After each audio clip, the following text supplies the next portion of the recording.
Welcome, everyone. Welcome to Next in Consulting YouTube channel. I'm Aida Camara-Crowder. I'm a career coach and a professional development speaker. And I've decided to create this channel to share some career strategies and tips to help you in your journey. And we'll be discussing several subjects that could be helpful as you're navigating your own career journey.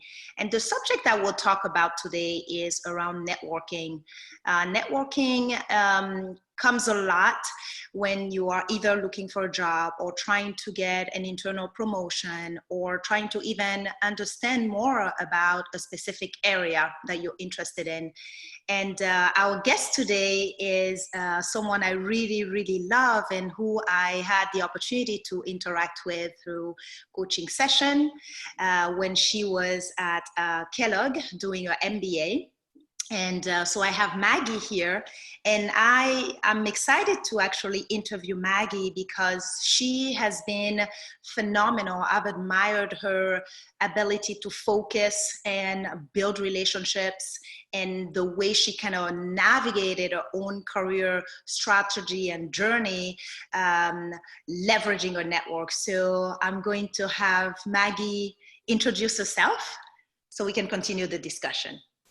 Sure. So my name's Maggee Vanspeybroeck, and I have a pretty non-traditional career path, which is one of the reasons that my network has been so crucial in my success, is kind of helping me craft that story and make those jumps. So prior to Kellogg, I was executive director for a classical string quartet. So not many people know what that is, especially not just the string quartet itself, but the role and what that role looks like. But largely that was in charge of the entire nonprofit that was associated with supporting the quartet. So I did everything from, licking thousands of envelopes to asking for thousands of dollars. So kind of ran the gamut of strategy to marketing to, just hoofing it around the Bay Area with tons of stuff in my car for concerts. So really kind of all over the place. And then I decided to go pursue my MBA because I found that the people that I was the most excited about working with were actually those in the private sector or with an MBA. They were really creative thinkers, which coming from a creative field, I found mind-blowing, which now being in the business world it was just naive and I didn't know, but I just loved the way that they were turning things on their heads. And so I knew that I wanted to go learn how to think like that and be around other people who thought like that. So I went to Kellogg, and the way that I have thought about my career is less about a certain function or a certain industry and more about what are the skills that I want to go learn and who are the people I want to go learn them from. And so that was really what drove me in terms of looking at my internship.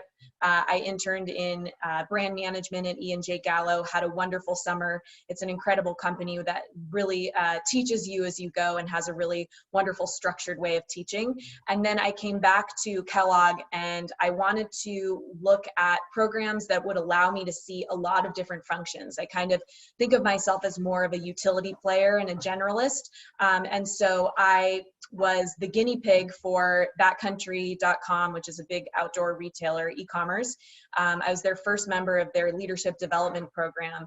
And that was an amazing experience because I kind of got to work with the VP who was in charge of that program to kind of design the program as I went. So that was really wonderful. And in that role, I spent my first year in brand management, running a creative team, which was an experience in and of itself, managing direct reports, associate brand managers. And then I had the opportunity to actually take on a big company-wide initiative last September to build out our first ever retail pop-up store, which was a big part of the strategy, long-term strategy for Backcountry, is to move more into an omni-channel presence. And that was an amazing opportunity and kind of brought me back to the things that I loved about my work with the quartet, which was kind of being involved in everything from, figuring out where we were going to locate the pop-up, to signing the lease, to helping with the merchandising strategy, figuring out how we were going to staff the store, to unloading merchandise for 15 hours a day right before we opened. So it was kind of a soup to nuts experience, and just was one of the most satisfying experiences of my career. And then after that, my next role that I took on in March was running their loyalty program and building it from the ground up. And again, those kind of aspects of building something that's never been done before, trying to figure out how to make it work. I love that stage in a process that's where things are kind of nascent and you're kind of figuring out how to do things, and there's not like a really strict way of doing things. And so that was, unfortunately, Backcountry ended up laying off pretty much anyone who wasn't directly involved with keeping the lights on, specifically some long-term strategy roles, of which I was one. So while the experience was, certainly heartbreaking, and I loved my work and I loved my colleagues, silver lining is I get to go explore a new industry and explore a new role, and it's bringing me back to California, which is my home. So trying to see things in a positive light, and really have been seriously relying on my network since starting this job search, which has been a really incredible experience so far. Oh, fantastic. Thank you so much. This is such a great description of your own journey, and, hearing a little bit how you pivoted industries, some functions and all of that, and your recent experience with Backcountry. So thank you for sharing that. And best of luck actually on the job search too. I'm excited because I know the power that you have in getting to know people and in connecting really well. So I'm not worried there. Let's just dive into the subject, tell us a little bit about, how have you been using networking to work positively for you? And one thing I would like to actually caveat as we're talking about networking is the fact that, we're talking about networking as you are bringing some skills to the table. Mm-hmm. You have the competences. This is a company is interested in you. You can do the job, and you are using networking as an additional layer to position yourself. So I want to make sure that we are talking about at equal competences, how networking is also playing an important part in the process. For sure. Networking has been a hugely important part of my career from the get-go. And I really see it as, rather than kind of what can it do for me, I think of it more as being an expansion of my personal circle of friends and colleagues. And so I really go into networking thinking, what's going to be interesting about these people? How can eventually maybe I can connect them later in my career? I think people get very uncomfortable with the idea of using a network because it feels like you're just asking someone to do a favor for you. And a couple of things. Switching that framework. So really thinking about, no, this isn't about asking a favor, but this is more about just connecting with other people, getting to know other interesting people, figuring out what's interesting about them and how you might be able to relate to it. And then also, in terms of thinking about asking a favor of someone, think about the times that you've had the opportunity to help someone else and how good that feels. So you're actually giving that person an opportunity to feel good. So we talked about that a lot in nonprofit fundraising, as you call it, friendraising. And you're actually, no one's given a gift or a donation where they're saying, afterwards they're saying, oh God, I really wish I hadn't given to that food bank, or I hadn't, supported that children's organization. It's just, that's not really like how humans work. It's like, you want to give because it feels good, and then you want to give more. And so networking really is kind of how I approach that in a similar way. So when I'm looking to make a career switch, or I'm looking to kind of learn about an industry, I go into it just as informational only. I just want to go learn about their history, how they got to where they are, what were the skill sets that they used, what was kind of the serendipity that was involved in everyone's career. I think we think of career as being like you have the skill and then you apply for the job and then you get the job and you kind of march along. That's generally not the case. Like no one thinks they have a traditional path. So figuring out like where is the kind of the hook that got them to where they are today is generally pretty interesting. So I definitely go in with it to it with an attitude of trying to just get to know people. And if something comes of it, great. And if something doesn't, then I've just met one more person that maybe in the future I can say, oh, you know what? I know someone in that company. You should meet them. And you can kind of return the favor. So either way, it's going to be a positive experience. It's either going to help you immediately or it's going to help them in the long term. So it's really, you can't lose. Yeah, absolutely. And I like how you are addressing the networking piece as I am learning about others. I'm trying to connect, build a relationship, but I can also help someone else connect with that person. So I love the, how you can amplify that because it's basically a cycle, right? Yes. Well, it's like you're sharing. We're talking about sharing. We're not in a position of I'm asking, right? So I love that you're highlighting this piece. If you had to share one of your best networking experience or one that at least sticks out in your journey, what would that be? The one that comes to mind was actually when I was finding my first job, essentially out of college. I had 2 graduate school experiences. I'm like way over degreed. Anyway, so I had come out of my first graduate school experience and I'd moved out to San Francisco. I didn't know a soul there. And I was trying to get into the classical music fundraising world. And so what I did was I knew my mother's colleague from medical school, his ex-wife, I knew just like she'd come to dinner at our house one time when I was like 12. And so, but I also knew she was kind of a heavy hitter in terms of, she was an advocate in many, many different ways. Anyway, so I just thought, I was like, okay, she probably knows some people that she can at least introduce me to. So I called her up, which was extremely nerve-wracking, hadn't seen her in 10 years, and just said, hey, I moved to San Francisco, do you want to grab coffee? And so we met for coffee. She naturally asked me about what I was doing, looking for work, everything, because that's like polite. And so I told her, oh yeah, actually I am looking for a job. Here's the kind of stuff I'm interested in. She said, oh, you know what? I was on this board with this other woman who you should go meet because she's involved with classical music. I don't actually know anyone in classical music. Then simultaneously, her husband starts going through different nonprofit organizations that he knows. So he's hooked now into like helping me find something because it's making them feel good, right? Oh, they get to help their long ago friend's daughter help like find something. So she connects me to this woman. This woman invites me out for lunch. Great Chinese place, it's delicious. And I didn't even realize that this was kind of like an interview in and of itself. So we just are having a great conversation. We spend, 90 minutes there kind of going over what her background was, what she loves about music, what I love about music.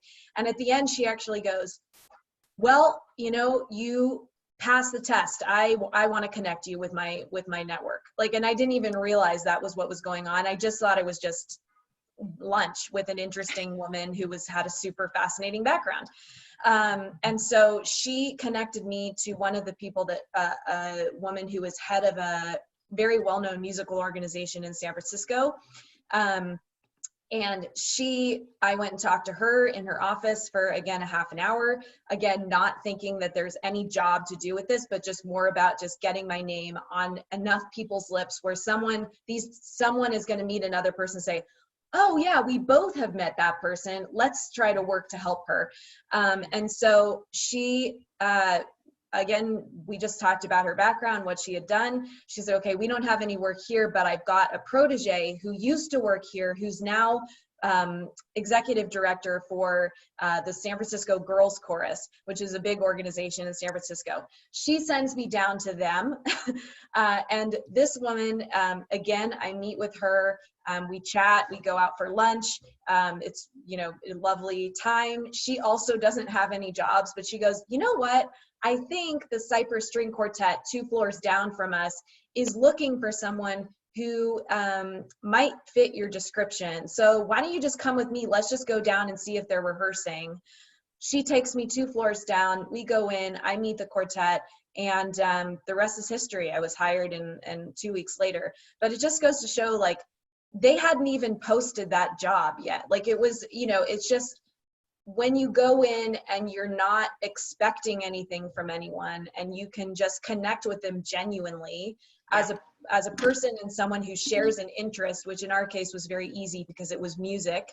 But in other cases, you may have to dig and figure out what that connection is, whether that's, oh, I went to camp where your kid went to camp, or, oh, that's my favorite restaurant as well. Like, I mean, there's so many different, you know, people are very multi-layered and interesting. You just kind of have to dig a couple layers down. But it just, you know, it just goes to show, just like following that path and saying yes to every meeting and every request until you absolutely cannot say yes anymore, is just kind of a principle that I have. So that's one of my probably better networking stories, in terms of like the time from one to the other was like 5 or 6 people long.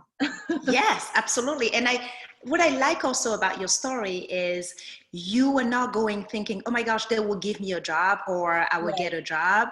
You really had that genuine interest, but at the same time, you were probably prepared. You were not talking about anything. You were really interested. You were asking good questions. And I really like that piece too, right? Because the idea is, yes, I'm not going to ask, but I'm also showing the best pieces of me, right? Exactly. Yeah, you definitely have to go in. I prep for meetings as if it might turn into an interview, because sometimes it does. I mean, I had a connection a couple of weeks ago where someone had connected me to a senior recruiter at Apple for one job, and I thought she was just calling to just get to know me so that, you know, in the future she could you know, recommend things to me. And then all of a sudden, in the middle of this conversation where, you know, very casual, it's fun, we're chatting about my history, what I'm interested in, and I'm being super vulnerable, super honest. And all of a sudden she, again, that switch, and she goes, you know what, I like you. Let's figure out where, like, some jobs that are going to be a really good fit for you. So it's like, as soon as you can get that switch, you got to prep for things like it's an interview, but don't approach it like it's going to be an interview, because otherwise it can get like stilted and nervous and anxious. But that's, you know, and that's not a good look. Right. It's an art. Basically, it's an art. But I can see the genuine piece of it and the interest in the other person. This is for sure. Right. This one it's not a fail. It always works out. Just being interested in others. Right. Absolutely. That's key. And, you know, I want to kind of branch out to something else, because when I coach, or if I lead any workshops around networking, especially in cultures where networking is not a natural way of operating, or it's not even the way of operating, people think of it as, man, this seems so fake and it's not genuine and I just don't like it. I feel like I'm asking. And, you know, what can you say about this? I would love to hear your thoughts on that. Yeah. First of all, I really feel for people coming from that, because it is a very, I can't speak for any other cultures because I only know the US, but it is such an important part of US business culture. And I having had many international friends, I know that, you know, you've got language barriers and cultural barriers and all of that kind of stuff. So, you know, it's definitely more challenging. And so I think, you know, coming from a music background, there's a couple of things that I can suggest. This is absolutely a practiced art. So the more you get out there, and like, you're going to have some fails and it's going to be like super weird, and that's okay.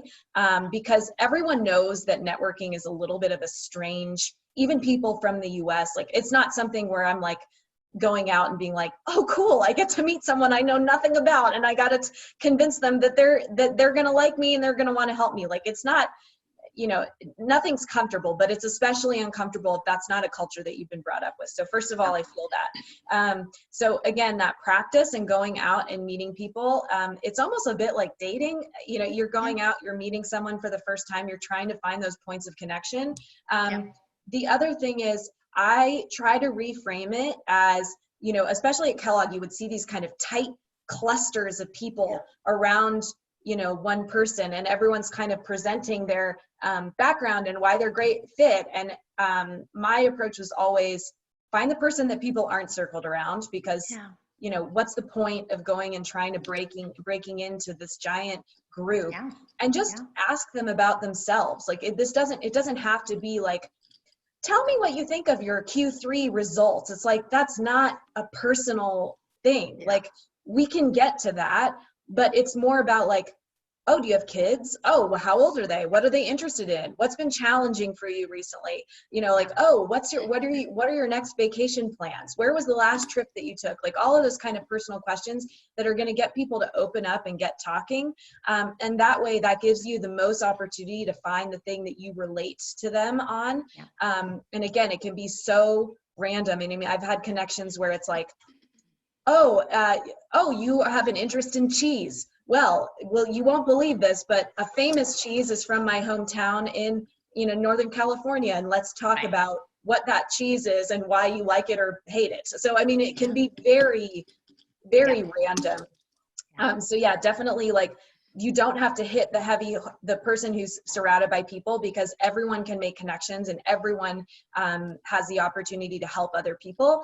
And also to make it more about, another thing that I think about is if I go to a friend's house for dinner and I'm going and there's a lot of people I don't know, and they seat me next to someone, that's the same exact relationship as you would have in a networking event. And so just treat it like you're sitting next to them at a dinner party. You're not going to ask them about, you know, what the stock is doing in their company. I mean, I guess you could, but not a dinner party I want to be at.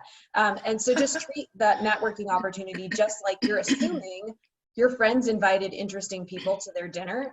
It's your job to get to know them and to like make it a great event for your friend. So that's kind of another approach I take.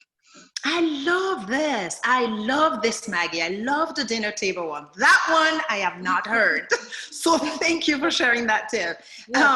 You know, you also mentioned, you know, the piece about going where it's not the biggest circle, right? Yeah. Okay. Now we're virtual.